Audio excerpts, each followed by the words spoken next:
ഓടിക്കൊണ്ടിരിക്കുന്ന തീവണ്ടിയിൽ സഹയാത്രക്കാരന്റെ അക്രമത്തിൽ യുവാവിന് ഗുരുതരമായി പരിക്ക്. ഒറ്റപ്പാലം വാണിയംകുളം മാന്നന്നൂർ മണ്ണാൻപറമ്പിൽ 25-കാരനായ ജിഷ്ണുവിനാണ് കുത്തേറ്റത്. മദ്യലഹരിയിലായിരുന്നു അക്രമമെന്നും യുവാവ് ആരോപിച്ചു. ജിഷ്ണുവിന്റെ ഇരുകാലുകളിലുമായി 35ഓളം സ്റ്റിച്ചുകളുണ്ട്. പരിക്കേറ്റ യുവാവിനെ ഒറ്റപ്പാലം താലൂക്ക് ആശുപത്രിയിൽ പ്രവേശിപ്പിച്ചു. ശനിയാഴ്ച പുലർച്ചെ 1:30-ഓടെ ഷൊർണൂർ കൊച്ചിൻ പാലത്തിനും ഒറ്റപ്പാലം റെയിൽവേ സ്റ്റേഷനും ഇടയിലുള്ള കാരക്കാട് നമ്പറം ഭാഗത്ത് വെച്ചായിരുന്നു സംഭവം. എറണാകുളത്ത് നിന്ന് ഒറ്റപ്പാലത്തേക്ക് ടിക്കറ്റ് എടുത്ത് എറണാകുളം കാരക്കൽ എക്സ്പ്രസിൽ യാത്ര ചെയ്യുകയായിരുന്നു ജിഷ്ണു.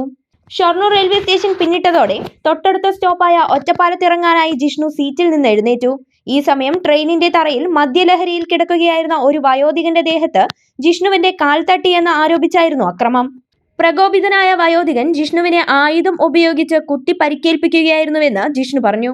ഞാൻ എറണാകുളത്ത് നിന്ന് ജോലി കഴിഞ്ഞിട്ട് നാട്ടിലേക്ക് വരികയായിരുന്നു ട്രെയിനില്. അതില് ഇവിടെ ഷൊർണൂര് ചെറുരുത്തി കഴിഞ്ഞ് ഭാരതപ്പുഴയുടെ പാലം കഴിഞ്ഞ് നിൽക്കുന്ന ടൈമില് ഞാൻ ട്രെയിനിൽ നിന്ന് ഇറങ്ങിയത്, ഇരിക്കുന്ന സീറ്റിൽ നിന്ന് ലഗേജ് എടുത്ത് ഇറങ്ങിയത്. ട്രെയിനിലാണെങ്കിൽ നല്ല തിരക്കും ഉണ്ടായിരുന്നു. ആ ഒരു തിരക്കില് വരുമ്പോ ഈ താഴെ ഫ്ലോറിൽ ഒരാള് കിടക്കുന്നുണ്ടായിരുന്നു. മദ്യപിച്ചിട്ടായിരുന്നു പുള്ളി കിടക്കുന്നുണ്ടായിരുന്നു. പുള്ളി കയറിയപ്പോ മുതലും അലമ്പായിരുന്നു. നമ്മ ഇറങ്ങുന്ന നേരത്ത് പുള്ളിയുടെ മേലെ എന്റെ കാലൊന്ന് ചെറുതായിട്ട് തട്ടി.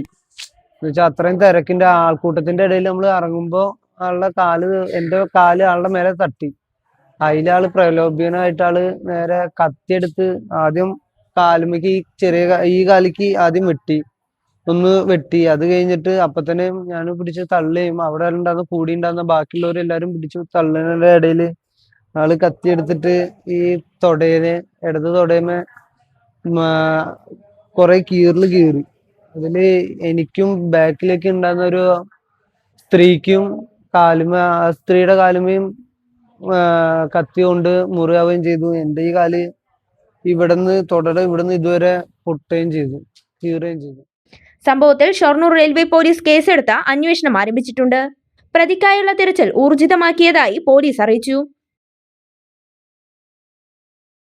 നിങ്ങളുടെ സൗന്ദര്യ സങ്കല്പങ്ങൾക്ക് മാറ്റുകൂട്ടുവാൻ Aishwarya hitech ladies beauty parlour and bridal makeup studio, golden plaza building, municipal bus സ്റ്റാൻഡിന് എതിർവശം, ഒറ്റപ്പാലം.